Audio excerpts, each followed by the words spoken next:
gentlemen, the President of the Republic of the Philippines, His Excellency Ferdinand Marcos Jr. To our Vice President and Secretary of Education, please sit down. Secretary of Education, and we thank you very much for that most thorough and insightful report. And it gives us certainly a baseline. It may not be the best news that we had hoped to receive, but nonetheless, it shows us the directions in which we need to go. Senate President Mig Subiri, the other members of the Senate who are here today, the Excellencies of the Diplomatic Corps, members of the Cabinet, the Chair of the Senate Committee on Basic Education, Senator Sherwin Gatchalian, Pasay City Mayor Imelda Calixto Rubiano, Basic Education and Culture Chairman, Congressman Roman Romulo, and the other members of the House of Representatives, my fellow workers in government, ladies and gentlemen, good afternoon. It is an honor to join you today for the first part of the Basic Education Report. And it is particularly important, as we were noting during this, whilst the Vice President was speaking, that this has been the first conference of this kind for many, many years. And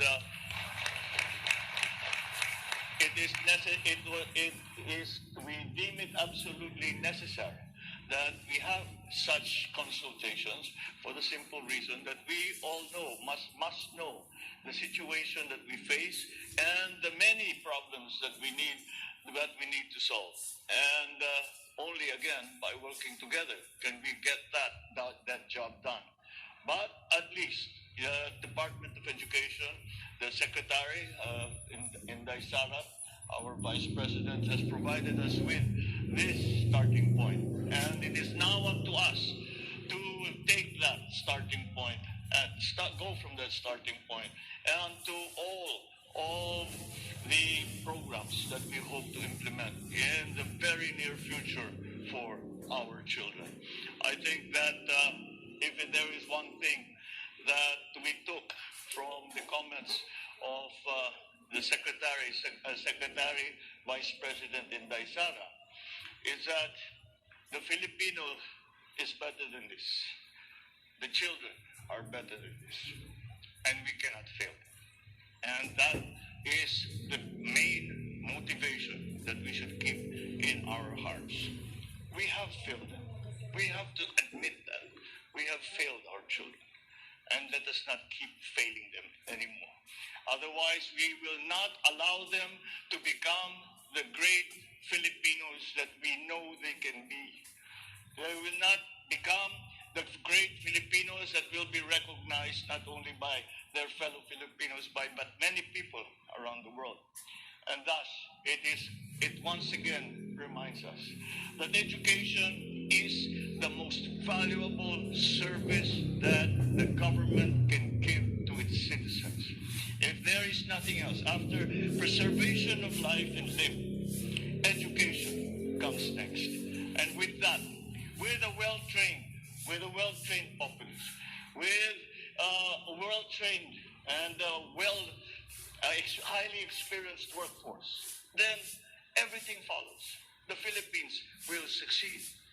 So we in the administration recognize the challenges and issues facing our education sector, all of which must be confronted with an open mind and compassion for those who might have fallen behind over the past few years. I am confident that we will see noticeable improvements moving forward because our Department of Education, that is spearheaded by no less than our hard-working Vice President, Inday Sara Duterte, is there. Let me also acknowledge and convey my deepest appreciation to the men and women of DEPED who are now in the hot seat because of pinakilala na kayo ni Inday Sara sa aming lahat. Kaya pagka magka-problema, alam na namin kung sinong lalapitan namin. But all of you, the associations in the country, policymakers, the development partners, and all stakeholders for your collective efforts and commitment to pursuing quality education for all. I'm pleased to see that you have gathered here for this very important event for the benefit of our learners. Your attendance is a manifestation that addressing our educational challenges requires not only a multifaceted approach, but also the active participation of all. It is my hope that my being here signals this administration's determination and commitment to bridge the gaps that currently exist in the education sector. Indeed, strengthening our education system warrants a whole of government, whole of society approach with the highest degree of proactivity, motivation, and perseverance. As our nation recovers and bounces back from the losses and adverse effects caused by COVID-19, we must now move full speed to equip our learners and educators with the capacity and tools they need to meet the challenges and opportunities we have in front of us. As many of you know, I have been traveling around and trying to bring to the consciousness of our friends and partners around the world of the potentialities of the Filipino worker and of the Philippines. And at every juncture, I am confronted by the challenge of that the central key to success is going to upskill and reskill our workforce. And that again brings us to the importance of education, not only as a moral imperative for government, but as a practical one. Because without that skilled workforce, we cannot compete and we cannot succeed. So I'm gratified to see that that has become a very large part of the plans that the DEPED has for the future. The pandemic also brought to our consciousness the importance of being able to adapt to new and changing realities, as well as unexpected circumstances. So again, we must consistently develop and adopt innovative paradigms and strategic reforms that will ensure the resilience of our educational landscape. We must first act locally in order for us to be competitive globally. We will work hard so that no Filipino is left behind. And to do even better, we will ensure that we are at par with the global standards in basic education. This endeavor will be at the forefront of our efforts to realize our vision of providing quality education for our children and for generations to come.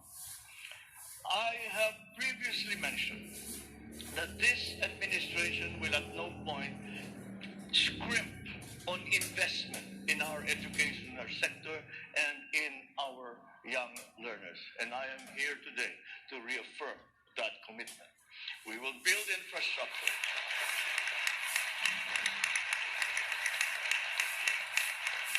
We will build infrastructure that will provide our learners, teachers, and the entire academic sector with a healthy and safe environment that is conducive to learning.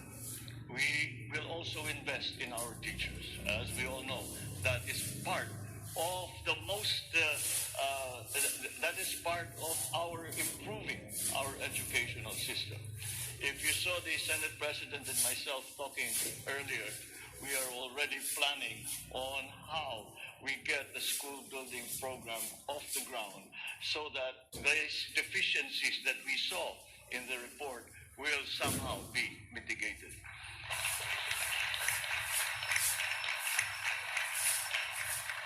Our teachers are there because it is a vocation.